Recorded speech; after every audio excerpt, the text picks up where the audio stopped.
This is a screencast on the profit maximizing output and how you figure this out. When we talk about profit maximizing output, what we're looking at here is how a producer chooses what quantity or output to make of a product in order to figure out the largest profit that they will get. This is like probably the most important formula of this unit. I always joke around and say if you don't know the answer on a test, just say MR equals MC. So when we're talking about the profit maximizing output, the formula for it is MR equals MC. And if we're looking here at this graph down below, you can see here's our marginal cost curve, the Nike swoosh. You've got the increasing returns, and then where it's coming up here is the diminishing returns. This curve over here is the marginal revenue curve, and it's also the price curve. Marginal revenue. Marginal, again, is additional unit of, so marginal revenue would be the additional revenue from producing one more unit of output. It's perfectly elastic because what's happening is that the price for every output is the same number. So let's say $5. So the additional revenue is always equal to that price. And then up here you can see the relationship between it. These graphs for me here is about like how you would answer on an FRQ.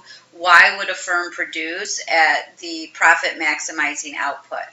And so what we're looking at is the profit maximizing output here is at Q star where MR equals MC. If you look at this graph up here, you can see that this green curve is representing the profits that this firm is making. And so prior to the profit maximizing output, you have it where MR is greater than MC. So it means that with each additional output, you're having some profit that is being added on to the previous profit. And that's what you see here is that it is continually adding on up to the profits. Now, it's getting smaller and smaller, the distance between it, but that's okay because it still means, though, that it's adding profit on. And that's what's happening here is the profit is continuing to rise. At this point here, you have it where they equal one another, the MR and the MC, and so therefore the additional cost is the same as the additional revenue. It would be the exact same answer as the one previous to it. And so when you're trying to decide what should the producer produce, you always choose the largest amount because then maybe over time they'll come up with a better quantity. Now, to the right of the profit maximizing output, you start to see that the profit is starting to go down.